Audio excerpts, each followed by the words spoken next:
All right, so now let's talk about the harmonic minor scale and the modes of the harmonic minor scale. If we start with the harmonic minor scale, we have, this is C harmonic minor. It's C, D, E flat, F, G, A flat, B natural, and C.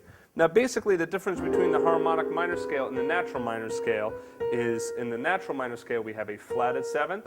In harmonic minor we have a natural seventh. So we call this 1, 2, flat 3, 4, 5, flat 6, 7, 1.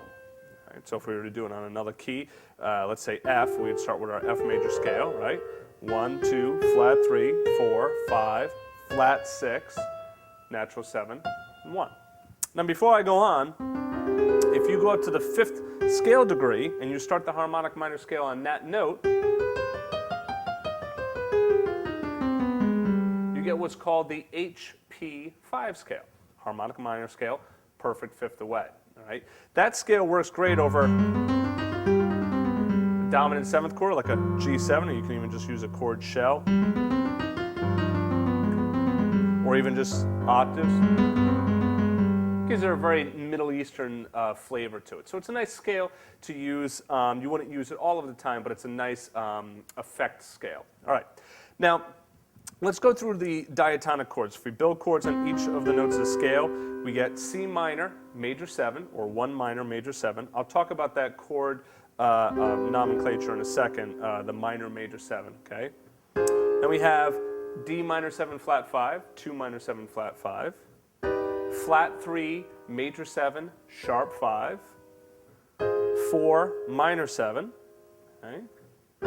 G7 or 5 dominant 7th, flat 6 major 7, okay? And flat 6 major 7, and 7 diminished 7th, okay? I'm thinking about what's the difference between the natural minor and the harmonic minor. So I'm getting ahead of myself. Let's talk about that right now. The natural minor scale and the harmonic minor scale share 3 chords in common. The 2 minor 7 flat 5, the 4 minor 7, and the flat 6 major 7, okay? The harmonic minor scale, the 1 chord is a minor major 7. The flatted third, okay, is a major 7 with a sharp 5. Okay? The 5 chord is a dominant 7th chord, and the 7 chord is a diminished chord. Remember, I'm moving my finger so you can see the notes clearly. Okay? All right, now, what you will often find is that you will be using the diatonic chords from the natural minor, okay? But when it comes to the 5 chord, you're going to use the dominant 7th chord. I'm going to talk about why this is more in the next chapter, but basically what it's about is that dominant moves to the minor chord much more strongly than minor to minor. Okay, so G minor to C minor, not so strong of a resolution. Whereas G dominant 7th to C minor, yes, very strong resolution. Okay, and I'll explain that in the next chapter.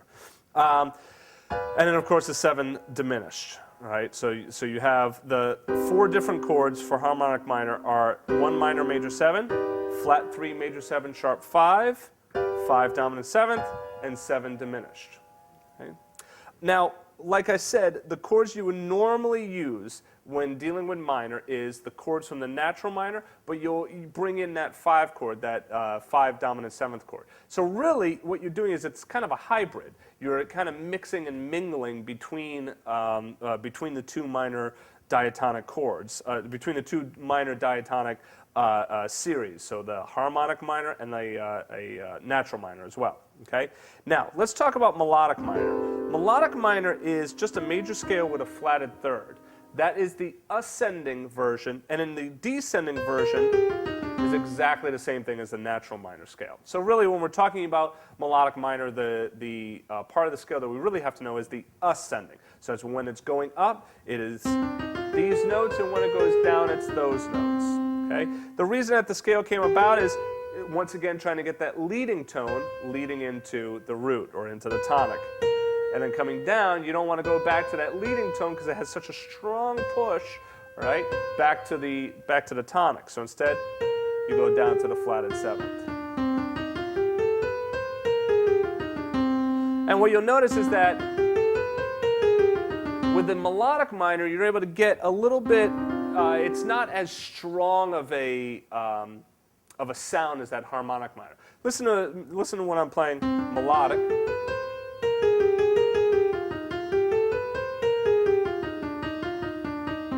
Versus harmonic.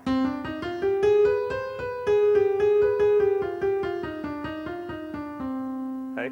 You can see that melody with the harmonic minor definitely has much more of a different feel than that melodic minor. Now, if you were to create chords from the melodic minor, it'd be the same deal. So 1 minor, major 7. Here it would be 2 minor 7. That's a little bit different. Flat 3, major 7, sharp 5. 4 dominant 7th, 5 dominant 7th. 6 minor 7 flat 5, 7 minor 7 flat 5, and 1 minor major 7. All right, now let's talk about, but once again, you don't use those as much as the natural minor and the harmonic minor, but still good to know anyway. 1 minor, major 7, C minor, major 7. Now, a lot of times, students, depending on their theory classes, will end up learning all chords in this way. So this chord, we call it a C dominant 7th chord, but sometimes people learn it as C major minor 7th. And what it's doing is it's looking at the 3rd, or the triad, right, and then the 7th. So it's a C major triad, C major 3rd, minor 7th, okay? So C major minor 7th, C minor minor 7th. What do you think this one would be called? We normally call it C major 7, but you can also call it C major major 7. Now, obviously, I don't use this terminology because I think that it's a little bit overkill, and it is not all that, what's the word I'm looking for?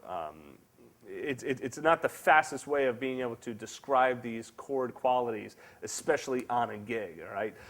So if I gotta say, oh yeah, it goes from a C7 to an F7, if I were to say it the other way, I'd have to say it goes from a C major minor 7 to an F major minor 7. You can kind of get the feel that, man, on a gig, that would be very confusing and very difficult, especially if the bass player or whatnot only heard the first part of it. C major, it goes from a C major to an F major. Oh, okay, well, I didn't get the dominant 7th part, right? So anyway, this chord, though, we do label it as C minor, major 7. That's the easiest way of labeling this chord. C minor, minor 3rd, major 7. C minor, major 7th. Okay? All right, see you in the next chapter.